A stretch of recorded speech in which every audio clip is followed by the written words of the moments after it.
shloka, Vidyaranya Swamigal quotes Bhagavan Krishna's words in Bhagavad Gita, chapter 6, shloka 19. Through this shloka that begins with Yatha Deepo Nivatastha, Vidyaranya Swamigal shows his humility and establishes the Shastra Sammatam for his explanations. The 59th shloka says that all karmas will be dissolved by the practice of Vedantic Samadhi because of the purification of Antakaranam. Atma Bhuti becomes more rooted. The 60th shloka talks about how scholars or experts of Yoga Shastra look at this Samadhi. This Samadhi is taken as Dharma Megam. Dharma means righteous deeds. This is followed by Amrita Dhara, the flow of nectar which they experience in Samadhi. After the practice of Samadhi, a person will not even think of doing unrighteous karmas. Here, understand that when the karmas of the Vyashti become one with the karmas of the Samashti, in this state, one identifies his consciousness with the Samashti consciousness. Shloka 61 talks about what happens when one gets into the net of karmas. Once you enter the net, it catches you. The net of karmas. And you are unable to come out of it. Practicing Samadhi is the only way to come out of the Vasana net. Shloka 62 says that when one listens to the meaning of Mahavakyas from the Guru with Shraddha and with an emotional approach, at that time, the Paroksha Jnanam or indirect knowledge gives way to direct or immediate knowledge called as Aparoksha Jnanam. Here, emotional approach means approach with feelings. This Aparoksha Jnanam takes place as distinctly as the amla on the one's own palm, implying that you are certain that it is there. In Shloka 63 and 64, talk about the differences between the phalam of Paroksha and Aparoksha Jnanam. Shloka 63 says that Paroksha Jnanam, which is got by studying with Acharya, completely burns the sins that are committed intentionally. This burning is like the fire that burns the fuel. Shloka 64 says that Aparoksha Jnanam gained from Acharya burns the ignorance just as the midday sun removes the darkness. The immediate knowledge is Aparoksha Jnanam. Ignorance or Ajnanam is immediately removed.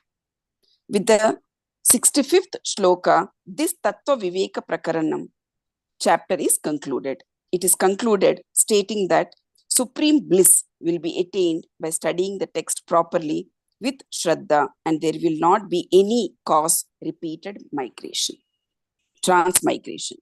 If you meditate on all the points mentioned above, you will attain Vedantic meditation and get Paramapadam. Pancadashi is a unique and deep text of Vedanta, which is not very easy to understand unless we have Shraddha, Ekagrata, etc. The presentation of this particular text, Pancadashi, is very different from other Prakarana Granthas of Vedanta. Once we are able to go deep into the text, we realize the amazing way it is presented. In the first chapter, Tattva Viveka Prakarana, Vidyaranya Swamigal gives the essence of all the other chapters. The topics discussed here are the Atma Swarupam, what creation is, how this is understood, the place of Mahavakya, Bhaga Tyaga Lakshanam, and Jnana Sadhanas like Shravana, Manana, and Nididhyasanam and Samadhi. The rest of the 14 chapters of the text explain each of these topics mentioned in the first chapter. Tattva Viveka Prakarana. Now we shall study from Swamiji further. Hari Om Swamiji.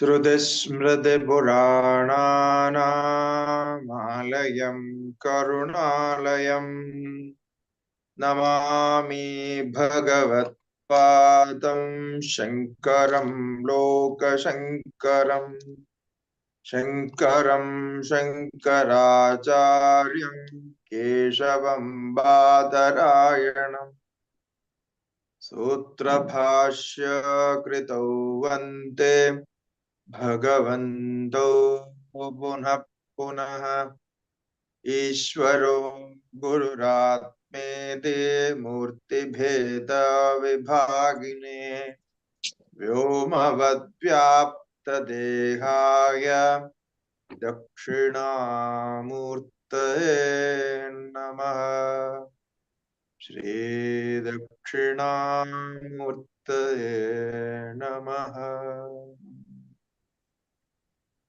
Namaste Shankarananda Gurupadambujanmane Savilasa Mahamoha Grahagraseka Karmane Shri Gurubhyo Namaha Harihi Om Om Namo Narayanaya.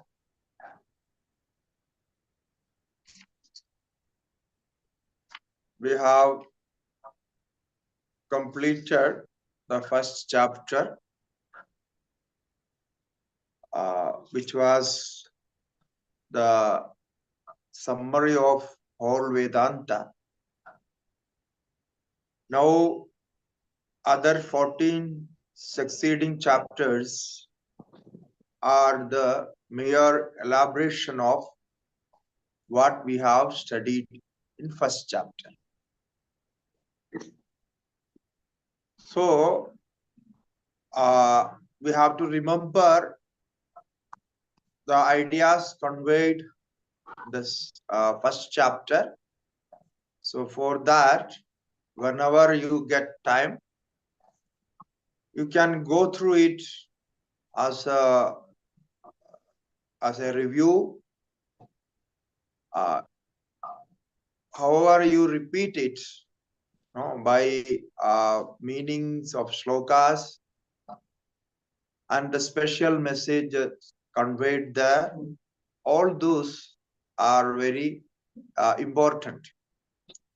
So the benefit would be you can well connect with other chapters discussion, how it is going to connect with the subject we have already learned.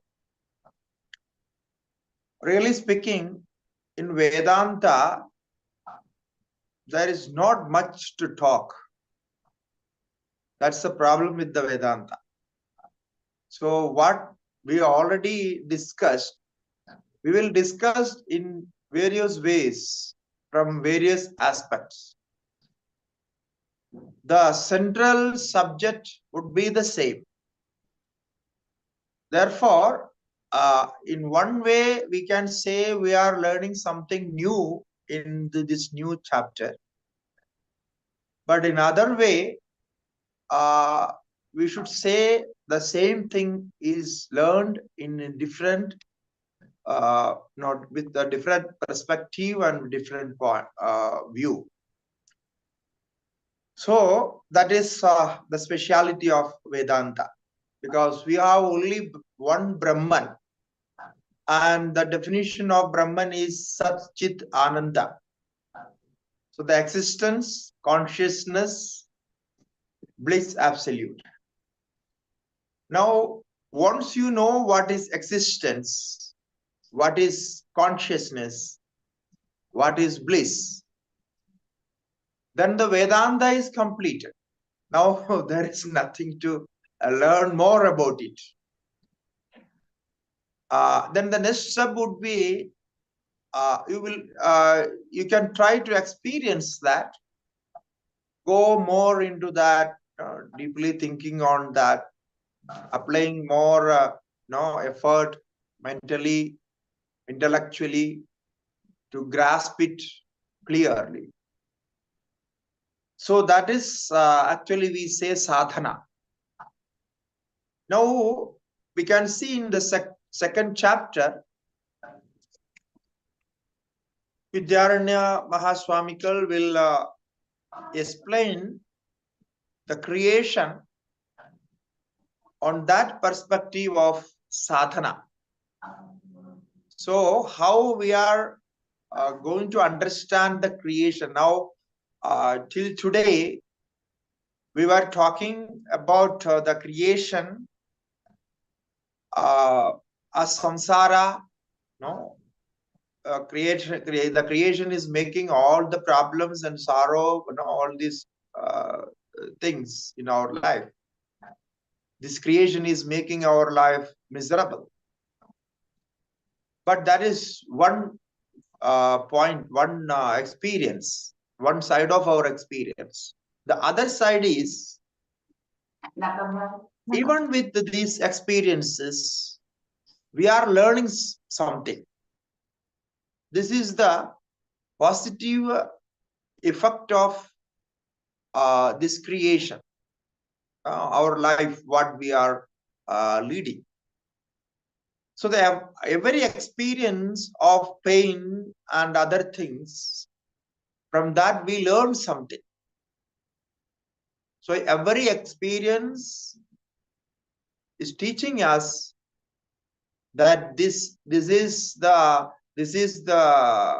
nature of experience. This is what the experience of worldly things can give you, and you try to understand those experiences.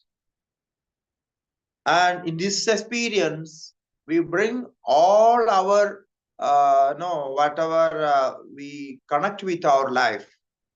Even religion is part of that. In Vedanta, actually the Vedanta has no, there is no separate religion for Vedanta.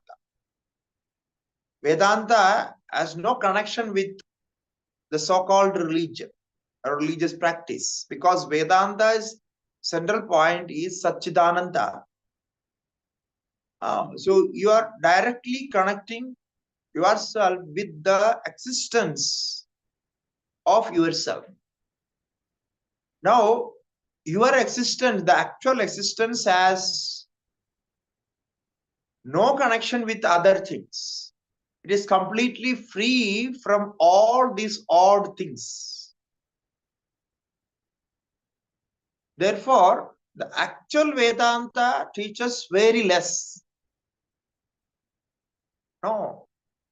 This is one word, 2 words, 3 words. Tattvamasi. You are that. Aham Brahmasmi. I am that Brahman.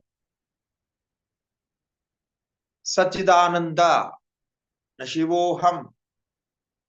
Prajnanam Brahma. Consciousness is Brahman. So these are the teachings. Therefore, if you see these teachings, there is no connection of religion or any other thing that we can see that. So this is purely, we can say, this is as the purest form of philosophy, the experience of reality. So reality has no religion, no other practices. So this is one aspect of Vedanta, because of which Vedanta can connect all world without any difference, without any separation of religion, caste, and nation, and sex, and all those. So it is completely accepting the creation itself. So with this view, now we enter into the second chapter. Why I gave you this introduction?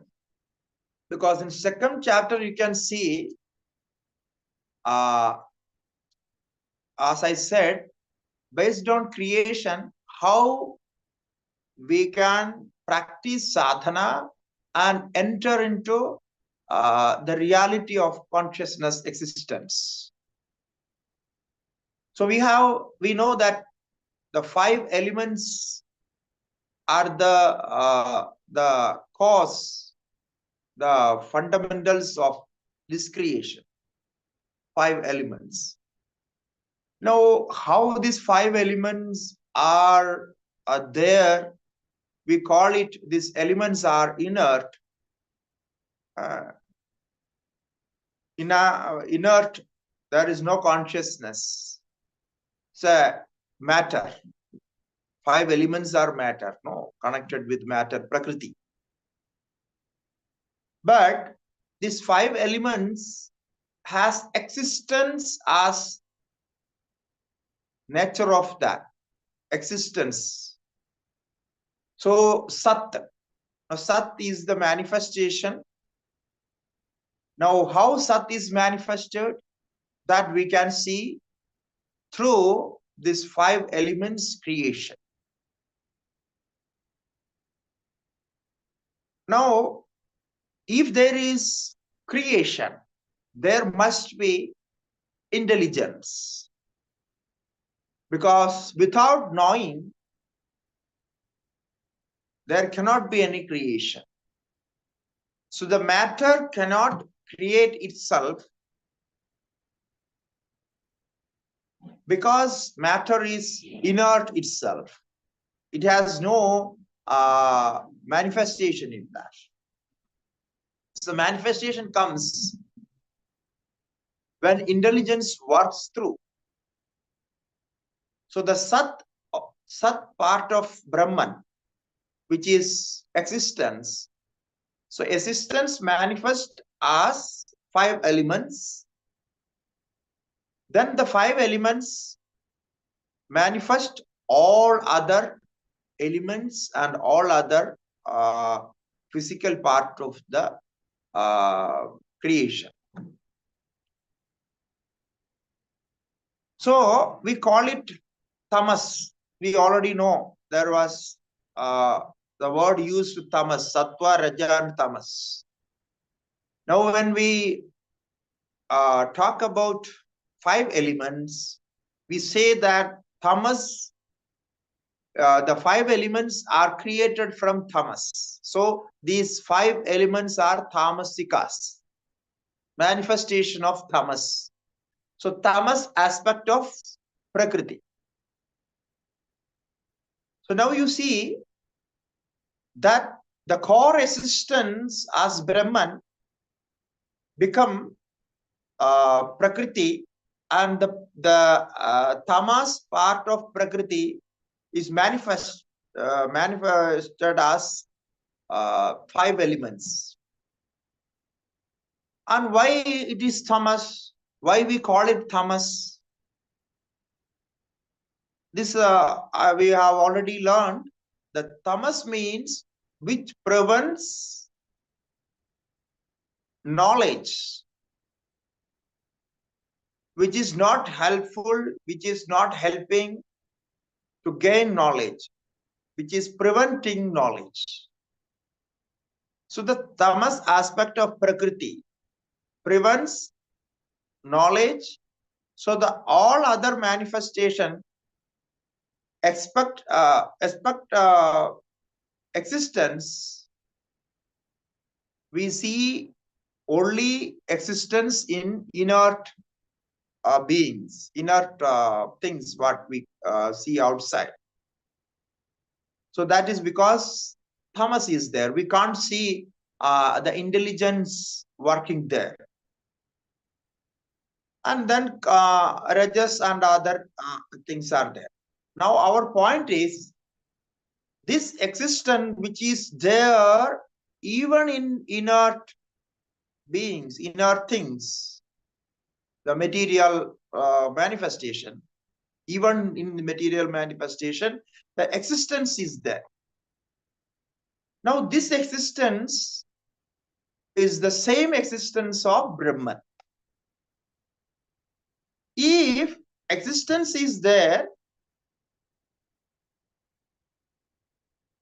then we have to say the consciousness is also there.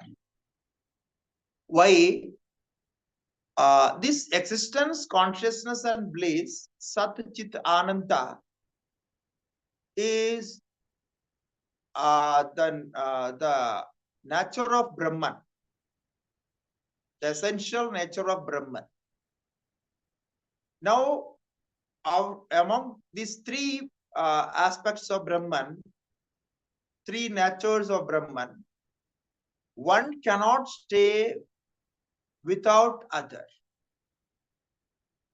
because the nature of any object cannot leave that thing even for a moment. When we say it is the nature, nature is essential nature. Like the heat is the essential nature of fire. We have explained this example before in Tattva Bodha, Atma Bodha, and other places. You must be remembering this. So when we say heat is the natural characteristics of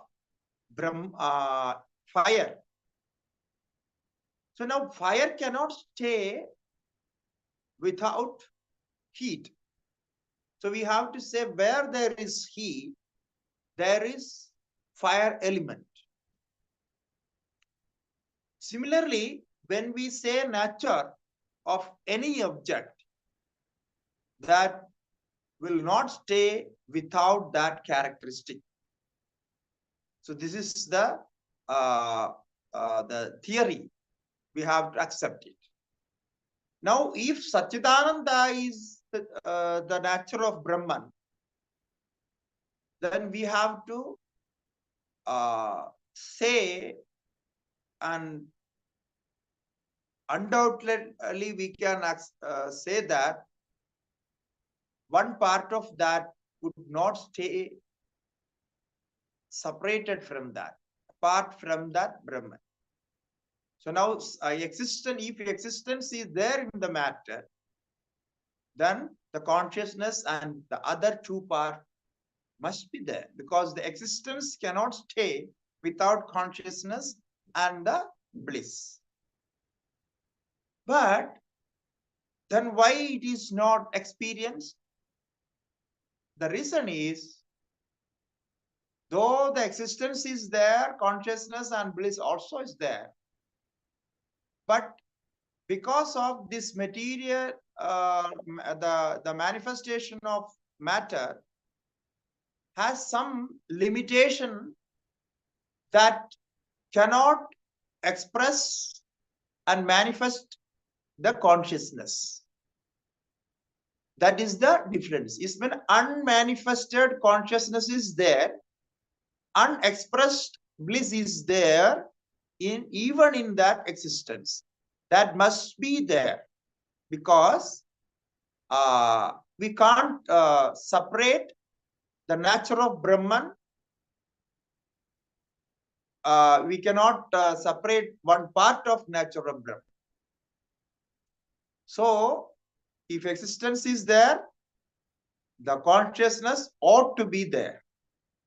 Bliss ought to be there. So this is the speciality of nature. When we say nature, the nature of anything, this is the special character of that particular thing. So habits and other things can be changed. Other manifestation, if we want to change, we can change it. But the nature won't change. So therefore, in Vedanta, really speaking, in Vedanta, there is no inanimate matter, inert, and absence of consciousness. There is no absence of consciousness. There is manifested consciousness, unmanifested consciousness. This one should be thorough about this separation, because this is making all the confusion in connection with Vedanta. Because when we say something is consciousness, something is conscious and something is unconscious. So we see the manifestation there and here we won't see the manifestation, then how can we say the all Brahman is all pervading and Brahman is Sachidananda everywhere? This all creation is the manifestation of Brahman. How can we say? Because we don't experience the consciousness in non-living beings. So this is how we explain it. Now with this we enter into the shlokas. Now all the up to the 10-11 shlokas, they are all very simple shlokas, because we already learned all this before. Therefore we can see just the meaning, because he is giving an introduction to the theory, carrying we are taken to that theory through this introductory part of this chapter. So the first sloka, the name of the chapter is Mahaboothaviveka. The differentiation, Viveka means differentiation of the 5 elements.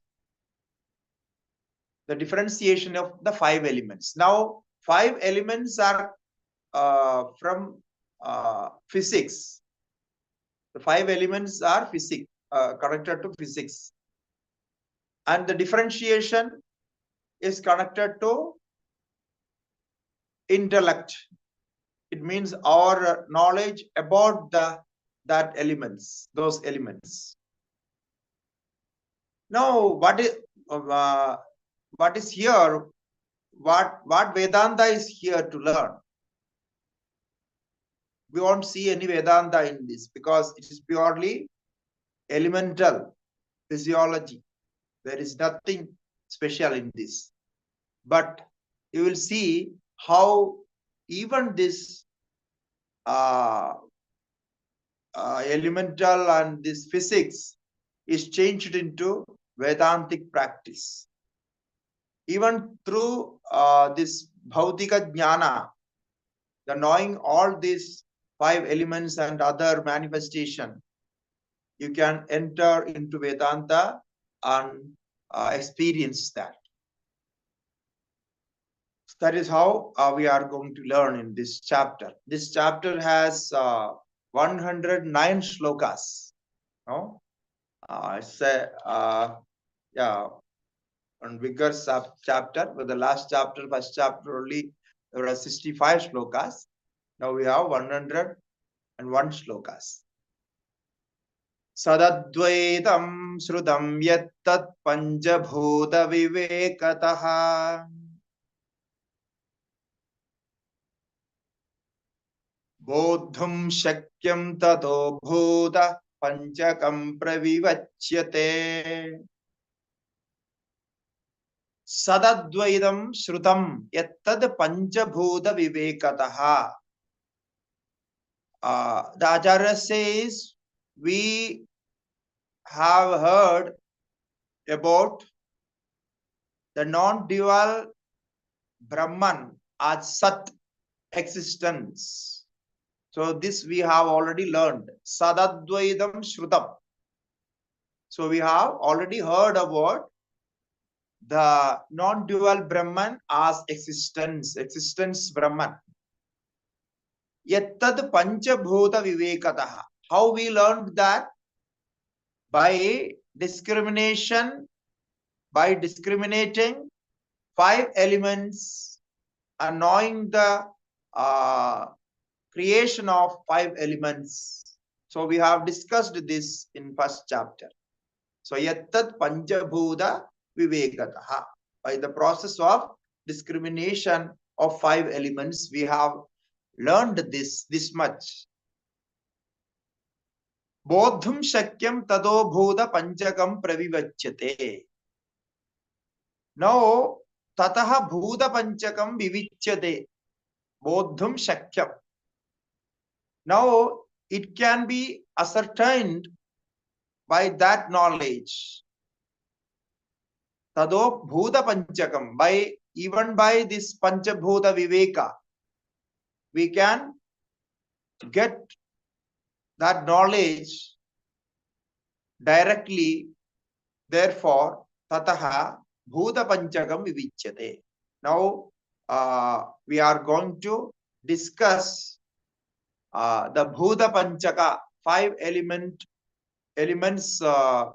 creation and other thing in detail. Vivichyate means it is being discussed in detail.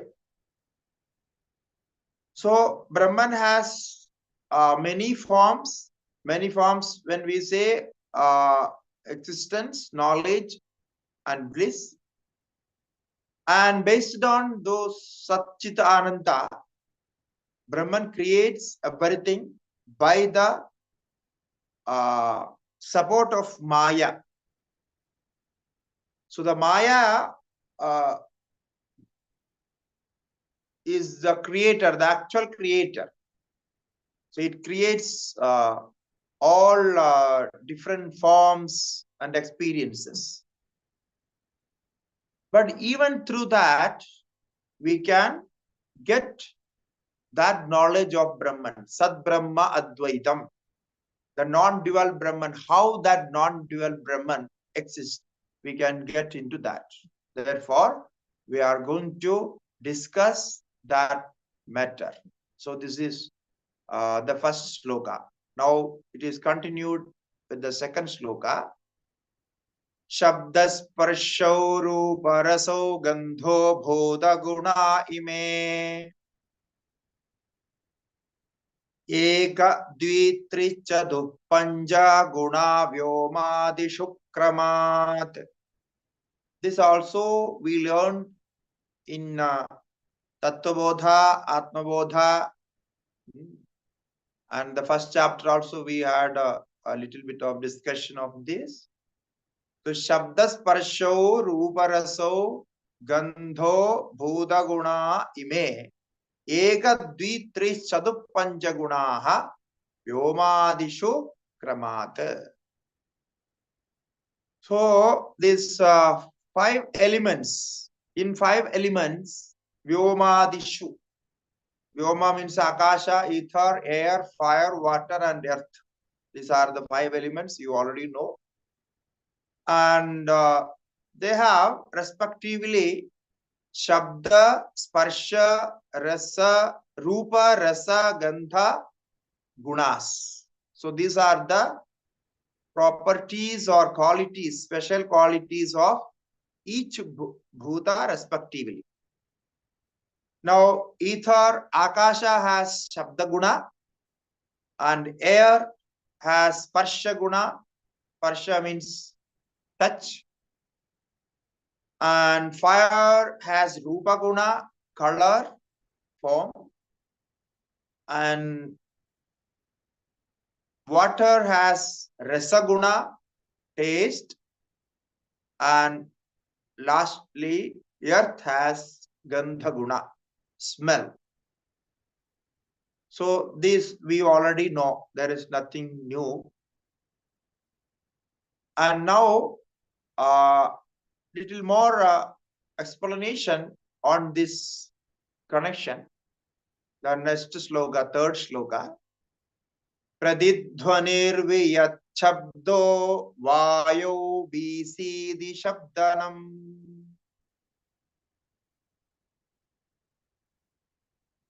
Anushnashi samsparshah Vahno bhugu bhugu dhvanihi.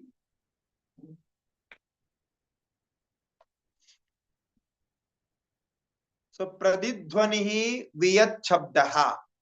Now, how the qualities which are discussed here, how these qualities are experienced, how we can know that there are qualities, such qualities. So how is possible? So some link, some connection.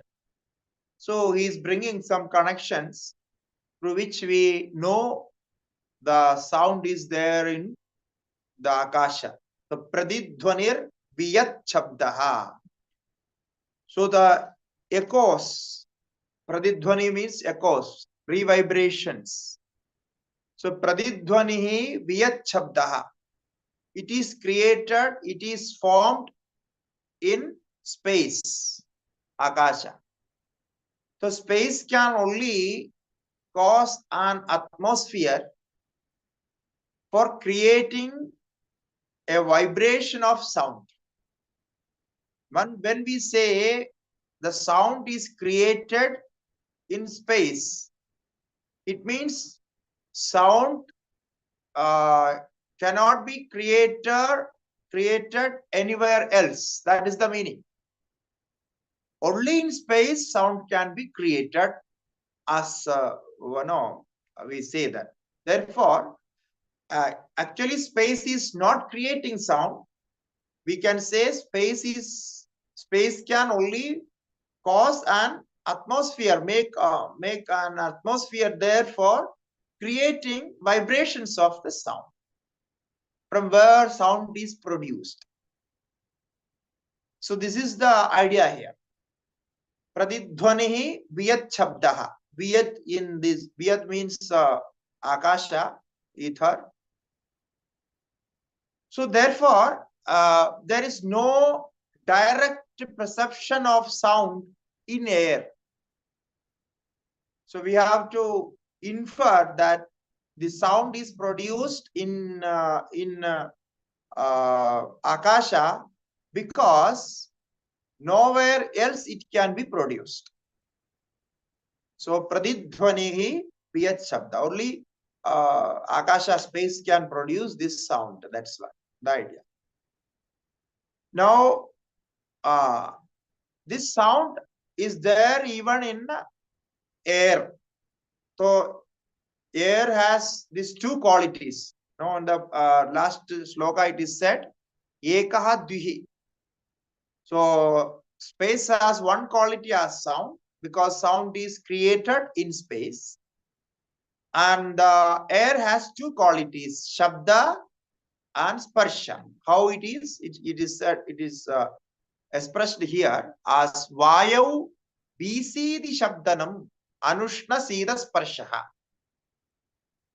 So air makes a rustling sound as BCT.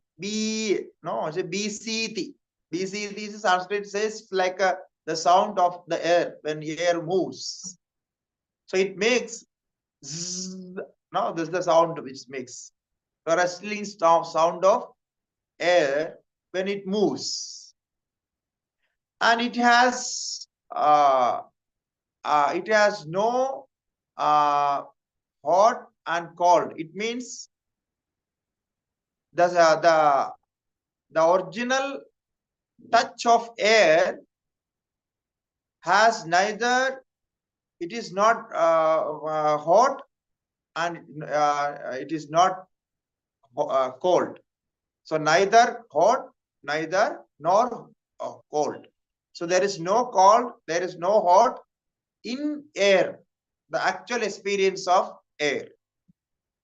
And then when we feel hot air, it means the air is charged with hot. It is connected with some hot element. And when we feel cold from air, it means air is charged with cold. So it has some connection with the cold elements. Cold element, which is the water, is the cold element. And the hot element is fire. So when air has some connection with fire elements, then the air become hot. So air is charged with hot and charged with hot. And originally, air has no hot experience feelings or no cold feeling. There is no heat, no cold in air. That is the meaning of this anushna sida sparsha. It is not hot nor hot. Vahno bhugu bhugu dhvanihi. Now, fire has three qualities as shabda, sparsha, and rupa. So when the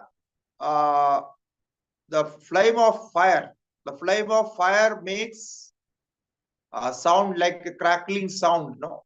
Some bhugu bhugu dhvani.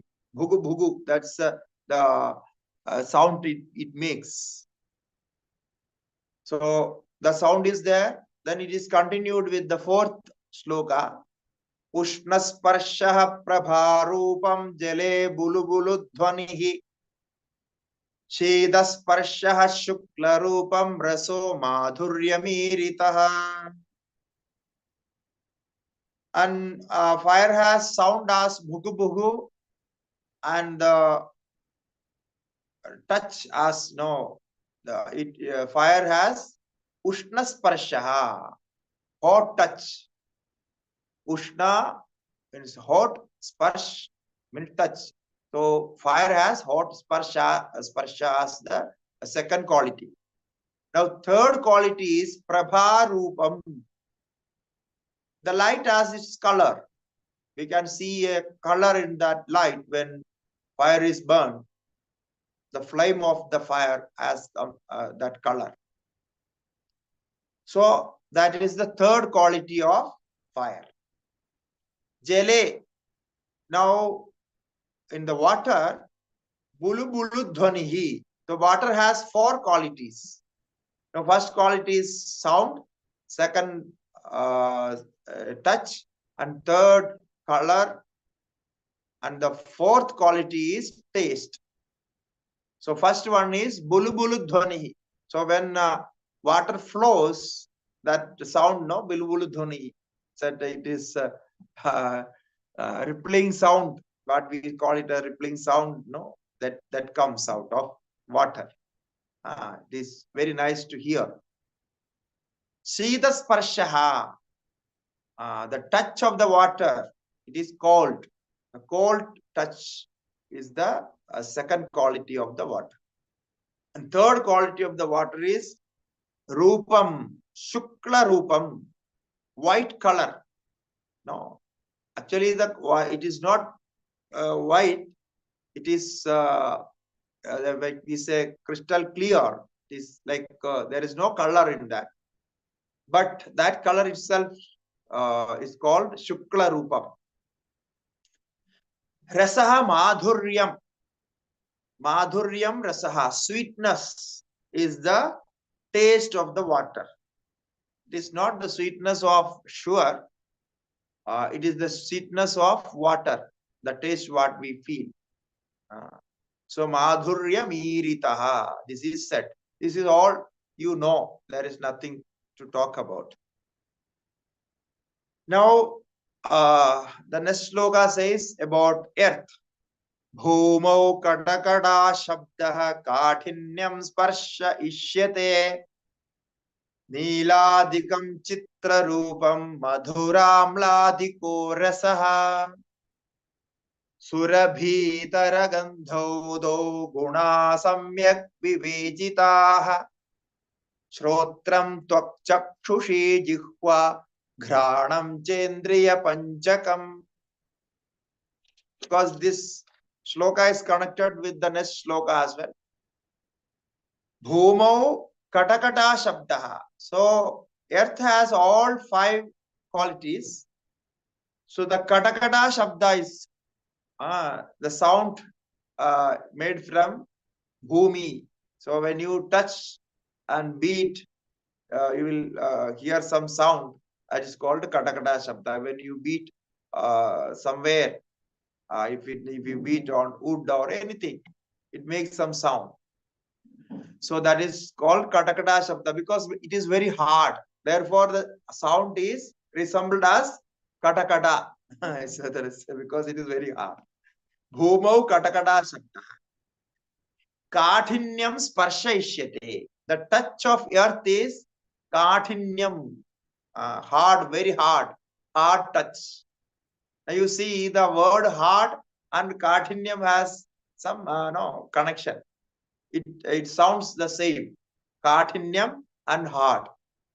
The language in English and Sanskritam, it is like The sound is heard like same, the Kathinyam and hard.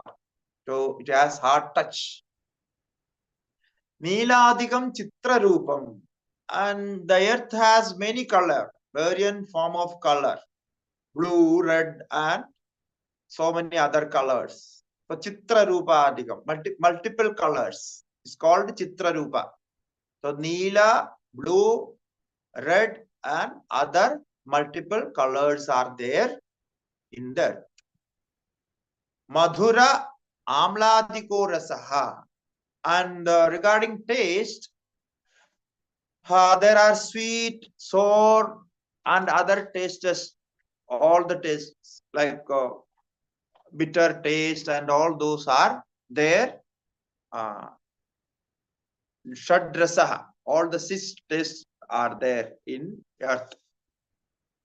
Surabhidara gandho do, and it has two types of smells. Pleasant smells, good smell, and bad smell. Surabhi means good smell.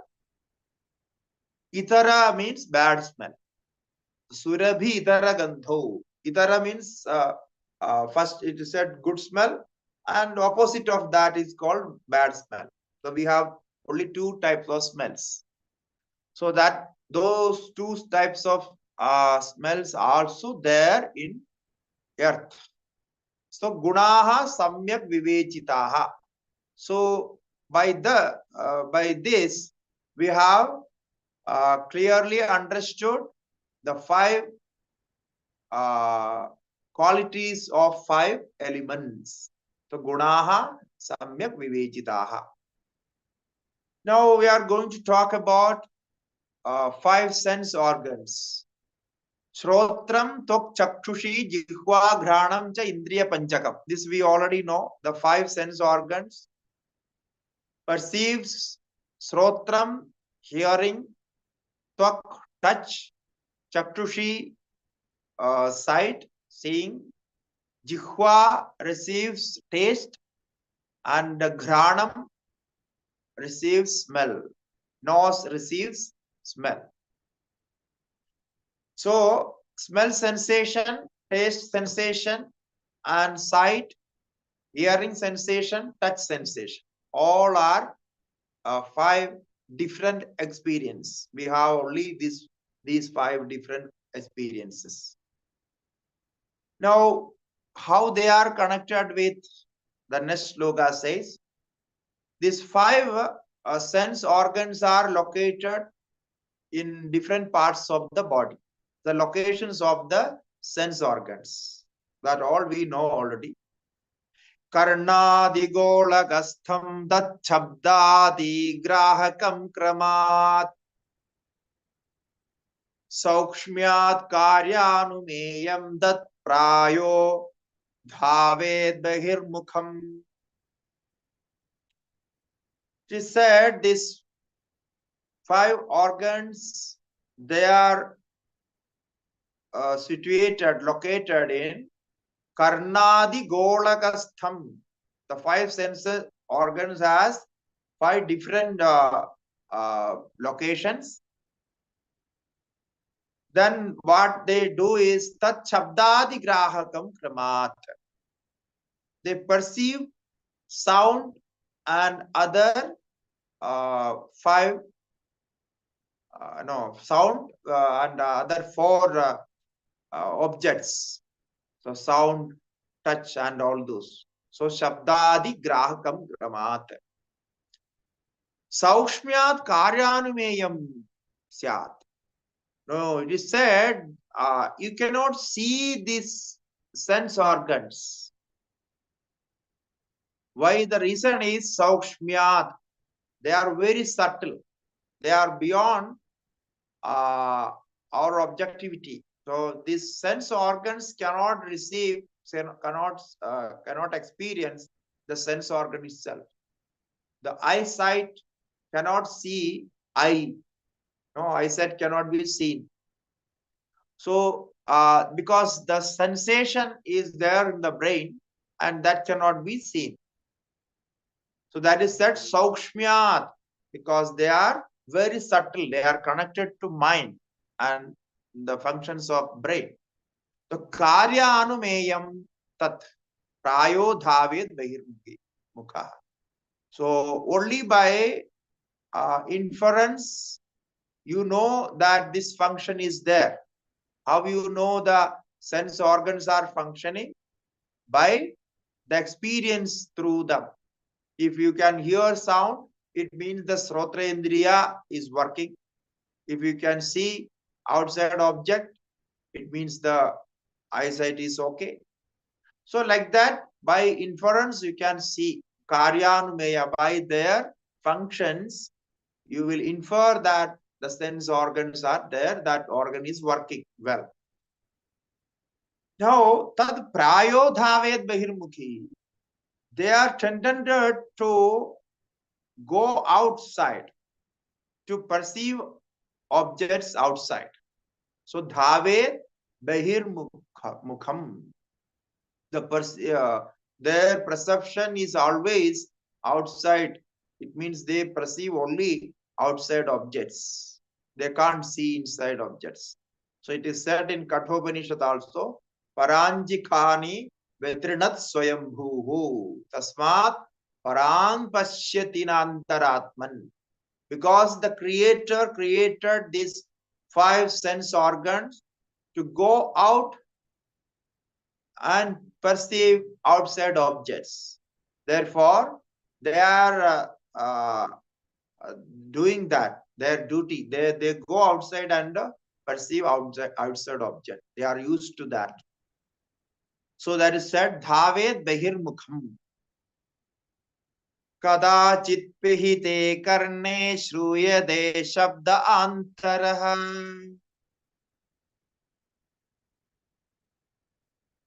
Pranavayo jatharagnau jalapane annabhakshane.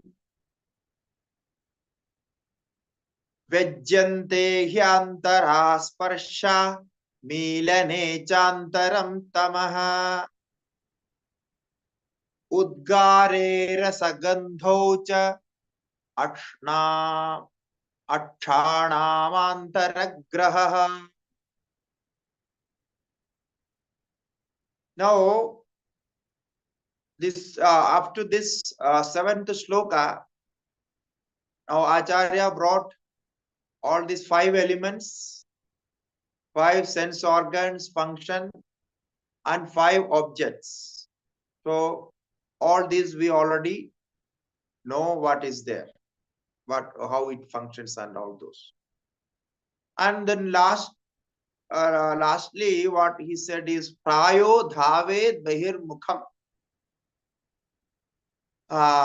They normally they go out to objects and they function through those objects. But if we want to control them and we want to use them as for our sadhana, then what we can do, he says, kadachit pihite karne. But sometimes when you pluck your ears,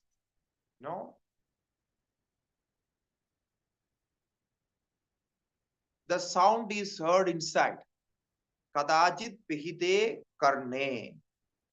We pluck the ears with the fingers or ear plugs. If you stop hearing, then you can hear the inner sound, the sound which is happening there.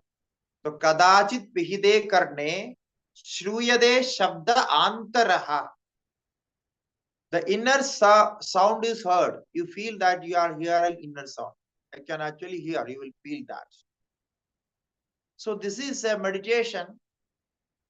Normally we do this meditation. It is very useful actually. No, when you are tired, you feel physical tiredness and mental tiredness, sit in a place and close these ears and just for 2-3 minutes, if you do this, the whole energy will come back. You will be, your brain will be activated with more energy. Just very simple. So it means when sense organs turns back, they experience inside what is happening inside, then the energy is created. And when the sense organs go outside for outside work, the energy is wasted. So when you meditate on, concentrate your mind, then this energy is saved. Similarly, when you close your eyes, the energy is saved. The brain's one part of energy is saved. Similarly, kadachit pihide karne shruyade shabda antaraha. We call it anahata meditation. This is what we call it, anahata meditation. Anahata means the sound created inside. That is called anahata. Ahata means the sound created by beating, by some friction. That sound is called ahata sound. And this sound is not created by any friction. That's therefore it is called anahata. So it is very easy meditation. So you can practice this. So kadachit pihite karne shruyade shabda antaraha. You can sit quietly, especially when you go to workplaces and when you travel, you can do this meditation. Close the ears. If you don't want to hear outside sound, just close and do meditation. No? So the mind is concentrated and energy is saved, and you will feel some special energy inside. Elevation, you will feel some elevated energy inside.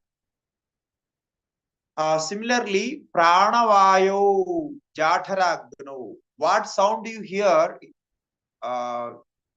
Vidyaranya Mahasvami says, pranavayo, you hear the sound of respiration, the prana vayu, inhaling and exhaling. The inside sound what you hear is the respiration of prana, pranavayu. And the other sound you hear, jatharagno. This also you can hear. The sound from stomach, jatharagno. No, what we call as borbogi or something we say, no, the sound from stomach. So some sound is created there because the vacuum is there. The movement of balls and things create some sound. So rumbling sound of stomach. So that is called, that you can meditate on that. No, all the people we don't use for meditation, but this actually is happening inside. You can feel the vacuum inside, the sound inside. So pranavayo jatharagno. So this can be heard from this meditation, anahata meditation. Jalapane annabhakshane vejyandehi antarasparshaha. This is connected with the next sloka. So when you drink water and eat food, vejyandehi antarasparshaha, you can feel the inside touch sensation. So when you drink water, you feel some coolness inside. And we know when we eat, the internal sensation of hot and cold we can experience. It means the touch sensation is there even inside. So vechyante hi antaraha sparshaha. The inside sparsha, inside touch is sensed by sensed when we drink water and eat food. So this is what the sparsha experience. And melanecha antaram tamaha. When eyes are closed. Now we are talking about eyes. So when eyes are closed, Melane cha antaram tamaha. You can see the darkness inside. So therefore we close eyes. So antaram tamaha. When we sit for meditation, we normally close our eyes and sit for meditation. So this is there. We can see that the absence of light, darkness. We can see that.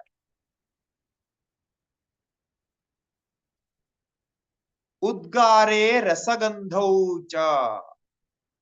Udgare rasagandho. Now, how we can experience the taste and smell from inside? It says udgara. Udgara means bleaching from inside. No, we call it udgara. So after the food, normally we have a little bit of udgara. This is what we call is bleaching or something. So with that, we experience the rasa, the taste, and gandha, smell of that inside smell, inside taste. So you know if some problem is there in the stomach, the smell comes out from the stomach would be bad smell. So you know that the bad smell is there from the stomach. Similarly, the taste comes out. So you feel that. So this is called rasagandha from inside. Now all these inside experiences can be used for meditation. If you want to use, we can use this pranapanas, inspirational sound, and jadharagni, the sound of the stomach, and inner touch experience. This is very interesting. It can be practiced, and we normally practice this. So how we can practice the inner touch? So when we drink water, normally we don't concentrate inside. We just drink water and we are free. But drink water little by little. No, just put some drop and very slowly drink. So while you're drinking water, you will experience the movements of the water inside, and you can feel the touch of the water. So drinking water can be a meditation there. So very interesting.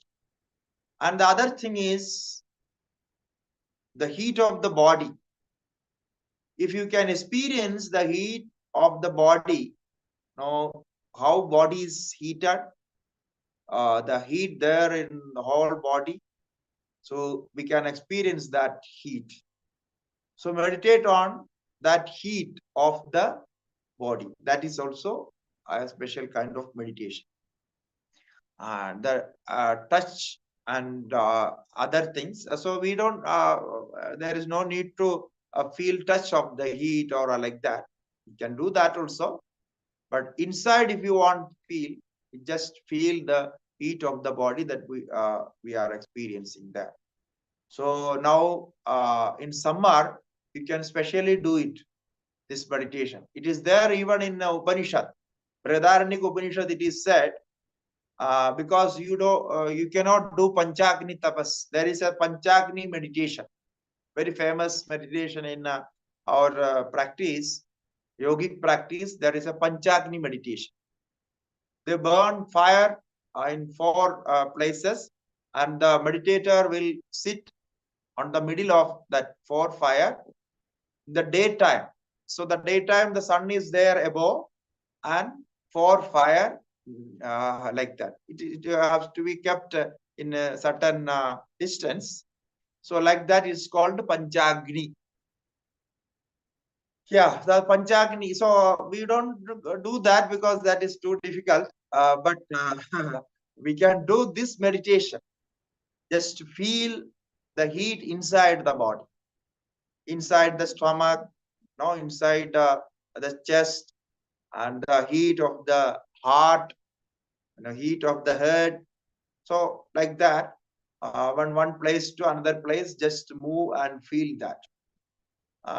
You will be in deep meditation after 5 minutes, because we don't care for this.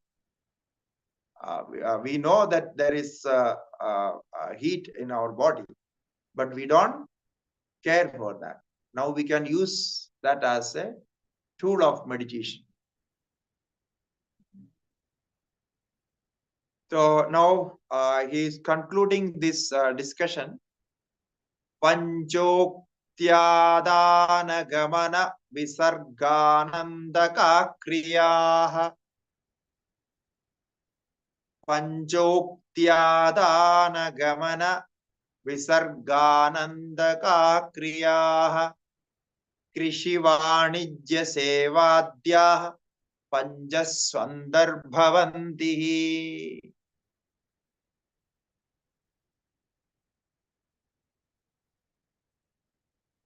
Now,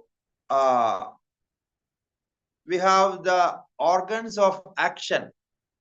We have discussed the sense organs. Now, the organs of action, karmendriya, the karmendriya and jnanendriya.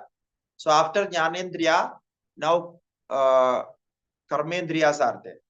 So, pancha, so 5, ukti, adana, gamana, visarga, ananda kriyaha. So they are classified into 5 groups, like ukti. Ukti means speech. Adana, speech, and adana means grasping, holding by hands. That is the second one, second indriya, karmendriya. And gamanam, locomotion by legs. So gamanam. Visarga, exertion by that is the 5th one, visarga. So, and then comes ananda, the enjoyment or sexual pleasure. So these are the 5 karmendriyas, 5 speech and grasping and all those. Along with this, krishi vanijya sevadhyaha panjasvandarbhavantihi. And other business like agriculture, krishi, vanijya means commerce, and sevadhya, services, and all other actions what we do by our physical body. So they all are included into these 5 actions, the 5 classification of actions. So now 5 classifications of actions are there. So with this, we take all other actions connected to this. That is the idea. So pancha ukti, adana, gamana, visarga, ananda, anandagaha kriyaha, krishi vanijya sevadhyaha, panjasvandar bhavantihi. So we have discussed all this karmendriyas and jnanendriya. So we will continue with a little bit this discussion, and then the mind will come, about mind and other things. So we'll take up other shlokas in next session. Okay. So over to you for questions, if any, because this chapter, the introduction of this chapter is already what we learned. So therefore, there is nothing new in this. Only these meditations can be practiced by sound, feeling sound inside, feeling the moments of breathe, like respiration, inhaling, exhaling, and the sound inside the stomach, like that. to concentrate our mind. Okay. So anything if you want to ask, you can ask. Namaskaram, Swamiji. Hari Om. Oh. Swamiji, as in today's class, you said that Brahman has the three essential qualities of being Sat, Chit, and Anand. Right? Correct. And these are equally present in all the jivas in a Correct. manner, we can say. Ah. So, Yes. if it is true, like you said, all those sense organs, the Panch Kosha, the Sapta Dhatu, they are all made of matter, right? The matter you described vividly and elaborately.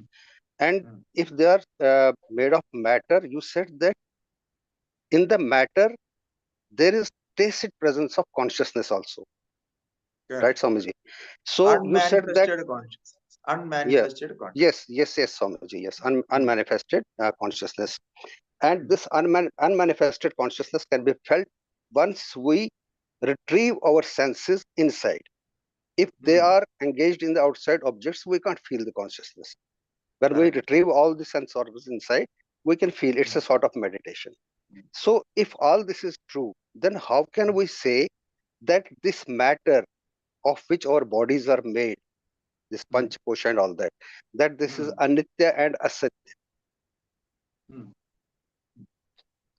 Because when we say anitya, because of its form. Now this form of this body, this particular manifestation is anitya. The matter inside, the cause inside is not anitya. It's not only within this body, with everything is like that. This particular manifestation will not stay nitya, but the material cause will stay nitya.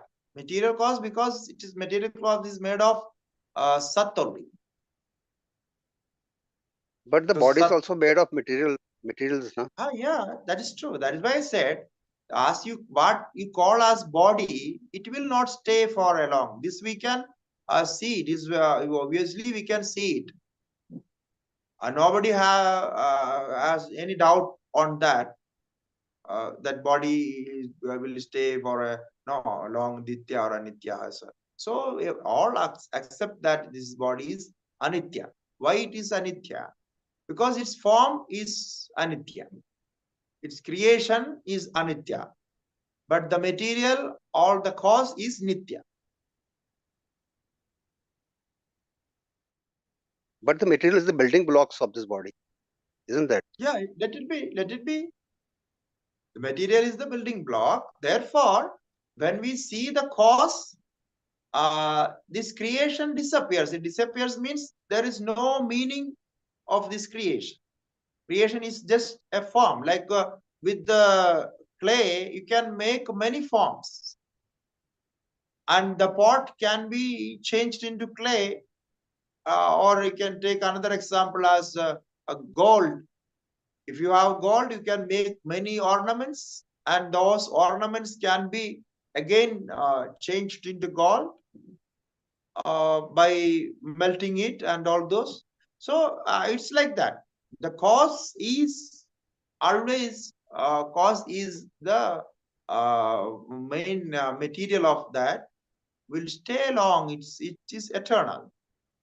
But the effect made of that manifestation is not eternal. It will die after some time. That means you mean to say that once. Yeah. Sorry to interrupt you. Please carry on. Yeah. So this cause and effect theory, we have already learned it. This is what we learn from this. The cause and effect theory communicates all these things, because effect is not different from cause, but cause is different from effect, because effect is created, means the form and other things are created, and it will be destroyed after some time. But the material cause of that remain stable. Therefore, it is eternal. Now we all that Stability is this comparative stability. This compare with another things like the stability of gold is compared with the stability of ornaments.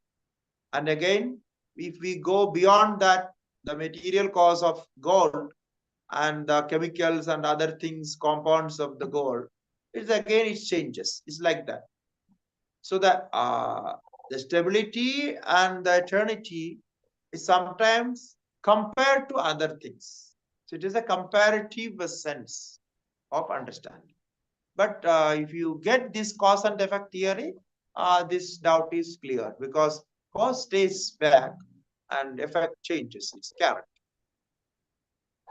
Right. That means that when the body completes its tenure, and suppose it's burnt and all the material dissolve into their respective whole part, right?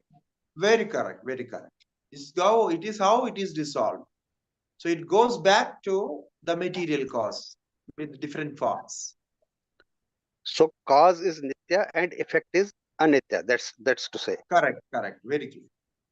Thank you so much. Thank you very much. Yeah. Hari Om. Hari Om, Swamiji. Om. Thank you. Hari Om Swamiji, I think it is a continued question of the previous point.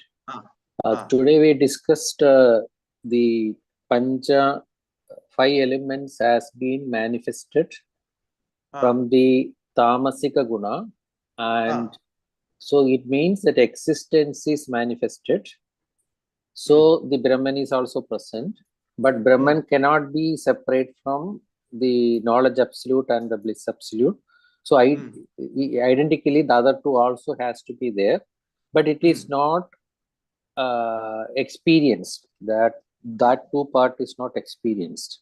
Yeah, correct. So there is a little confusion there. Then, so is that Rajasic and Sattvic part was missing there? That is why, or when it is not experienced, also you said it is not manifested. So that I did not able to connect that experience part and the unmanifested part of that two aspects. Yeah, it means out of these three qualities, sattva, rajas, tamas, when tamas is predominant, the other two qualities, they stay in that their subtle form. It means they are not manifesting into their actions. Similarly, when sattva is predominant, sattva manifests. So other two qualities, they don't manifest. It means this is how we compare it, all these things. So each product, whatever we see, each product has this sort of manifestation. So one quality is predominant in one time, and another quality is predominant in another time. So even in our character, in our behavior, we can see that.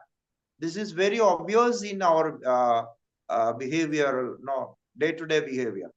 So morning you are cool, when it is very good, you feel good. Now after that, when sun rises up, your body and mind changes because the Rajoguna increases. So slowly when the Rajoguna increases and then it goes back. At the night before you sleep, the Tamoguna comes back. So you are tired, you are not interested to do anything, like that. So after food and like that, you want to rest. So in 24 hours, if you watch carefully, you can see that how these gunas are changed and your mind changes. Now, scientifically, there is no reason why this would happen. So there is much connection with the nature, sunlight and other environmental changes, the atmosphere changes, and all those are there. Therefore, the mind also changes. Even with the food, and water and other things, mind changes. So this is how the gunas are manifesting. So therefore, when tamo guna is predominant, you are not interested to gain knowledge, or you are not interested to read even a book. No, you will stop everything and you will feel like sleeping and not a drowsy mood, and no, you don't want to do anything. So this is what we feel it. So physically, when you see, you can say you have no this energy, low energy or low BP or whatever, even high BP or this low sugar, and there are so many other reasons. So physical changes, some chemical changes also happens. Why it happens? The reason is this. And when we say tamoguna, tamoguna is not a separate thing, a stuff, what we see, and this is tamoguna, because of this we see it. No, this is not a stuff, what we can see. This is a special function of brain, special function of mind. This tamoguna, rajoguna, sattoguna, all these gunas are in mind only. These are connected to mental changes because they are subtle. It is connected to Prakriti. It's not a physical thing that you can see it. And we say it as material cause, but it is not in that sense that you can see those things as a stuff changing all these things. You cannot see it. You cannot see with the machines and in a physiological level. When the tamoguna is very predominant, and we discussed today that because of that it is preventing that knowledge. Correct. And also we say the 5 elements are inert.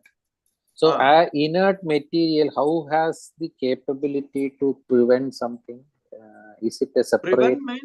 Preventing means it is not doing any action there. Okay. The presence of that itself is preventing. Now, when night falls, darkness is there. So darkness is not preventing anything.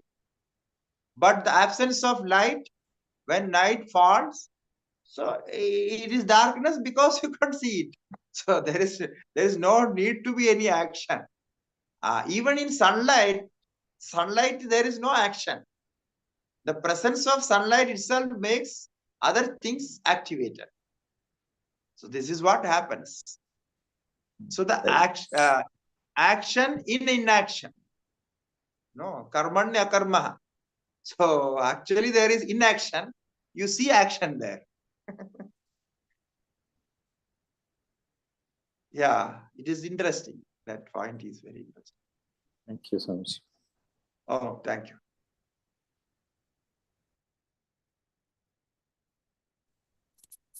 Namaste, Swamiji.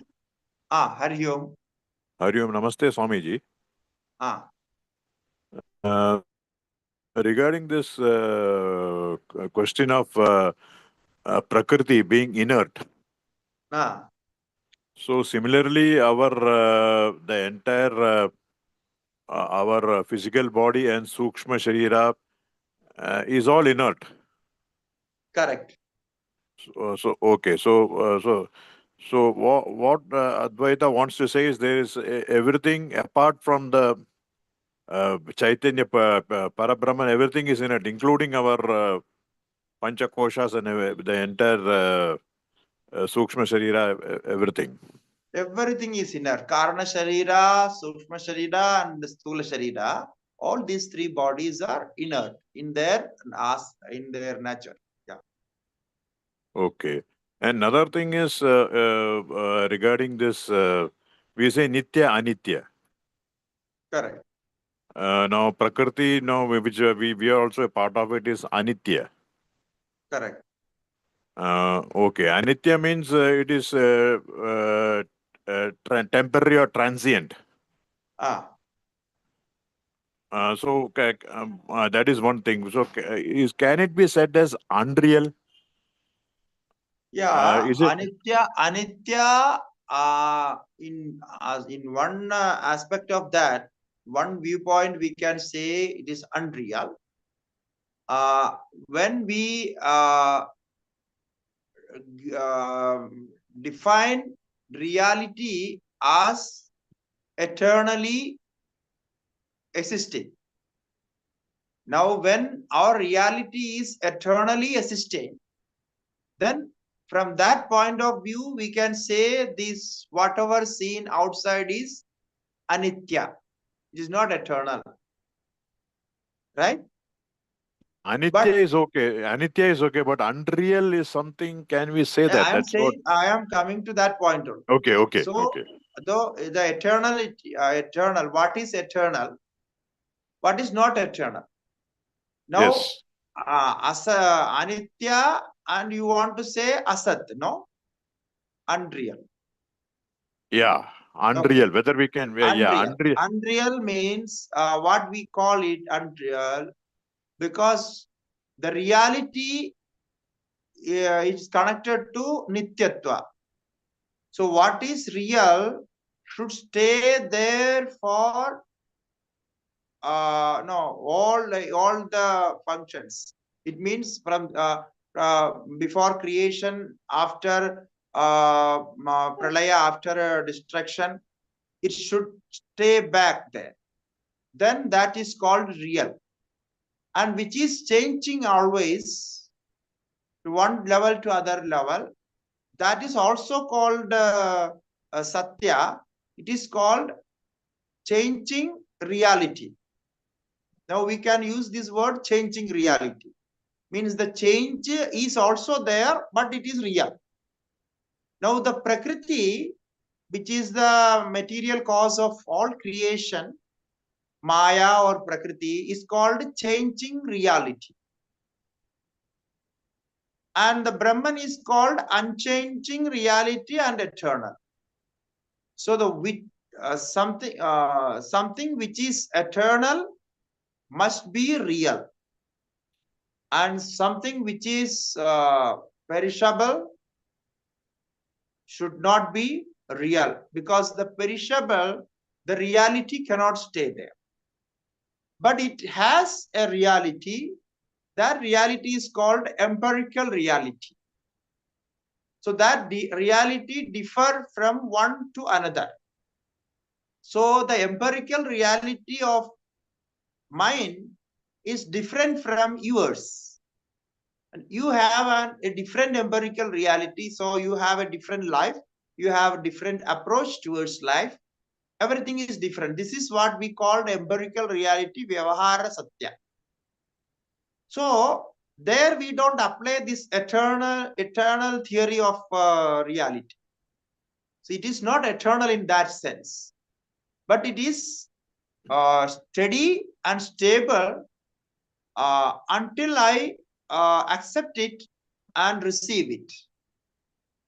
So in any experience you take from your life, you can see this. So this is what we call it. Satyam and asatyam is defined in different ways. The first and foremost definition is the eternal, which is eternal and unchangeable. That is the real. That is the real existence of Brahman, and which manifest in different forms in the beginning of creation. That is called changing reality. This is the second reality, which is called changing reality. That is Prakriti and nature, and we can call it as even with the science, we can call it in any kind of manifestation. The cause of that manifestation is changing reality. So now science and other schools of philosophy, they see only this changing reality. They are not seeing the unchanging reality. So the changing reality is based on unchanging reality. This is what the Vedanta says. Now, when we take the changing reality, changing here reality has multiple forms, but multiple manifestations. One of that is empirical reality. So the empirical reality is differ in each person. So the understanding of the person is different and the experience of the person is different. So this is called Vyavaharika Satta. So we take reality in different forms, but all these discussed realities are based on the unchangeable reality of Brahman. That is what we call is pure existence. Okay, this unchanging reality is okay. That is, yeah, very okay. That is okay because it is unchanging and eternal. This Correct. Vyavaharika Satta, which is said, that is little. That is empirical point of view. That is seemingly changing. Correct. Seemingly changing. Correct. It is changing. It is Yes. changing. So seemingly changing and transient and temporary. Correct. So from the Vyavaharika Satta point of sight, we find it as real. Before Yeah, our purpose, before, yeah, we feel it as real. Yeah. real. But from the standpoint of Brahman, from the Unchanging standpoint reality. from the standpoint of Brahman, or for a person who has for a Brahmajnani, for him, does he perceive this uh, this changing reality as Vyavaharika? Of course, he perceives and he acts and reacts. But how he perceives, the difference is we do not have the experience of unchanging reality. Therefore, we only perceive the changing reality and we believe in that because we have till today we have not experienced that, the unchanging reality. The person who is enlightened in this matter, he is experiencing the unchanging reality as well as changing reality. So he can see this, all these changing empirical realities are based on unchanging reality, which is my own nature. So this is the difference. If we can get into that, the unchanging reality, the in experiential level, so we can also do that. So whatever he perceives empirical reality only, because this unchanging reality cannot be directly perceived. It is in the level of experience. Therefore, he has both the knowledge. No, when we see a pot made of clay, we see it as a pot, but the person who has the correct knowledge, for example, he will see it as a pot. He will say this is pot, but his understanding will be this is made of clay. Therefore, clay is the reality. This pot is based on clay. So clay will stay back and pot will be destroyed. So this is the difference. Okay. So he's established in that unchanging reality. He is fully established in that. Yeah. So this term, what was confusing for me was whenever they say Advaita, Vedanta, they say this, sometimes they use the word unreal. So the unreal means was little, seemingly changing is okay, but the unreal means, this word is frequently used in Vedanta, but what I can say is because the limitation of language. Okay. Now in Sanskrit we have many options to say a sentence or convey an idea. In English, for certain things, we have no other option. We have to hold on some particular words. So those words are already in use in different meanings. Yes. Okay, so that makes all the confusion. Therefore, we have to learn the theory systematically from the authentic textbook and from an authentic teacher. then you will get the idea, because the idea is important. To convey that, you use the language. So the one idea can be conveyed in many, many different sentences according to the person who is speaking on that and listening on that. It can be changed.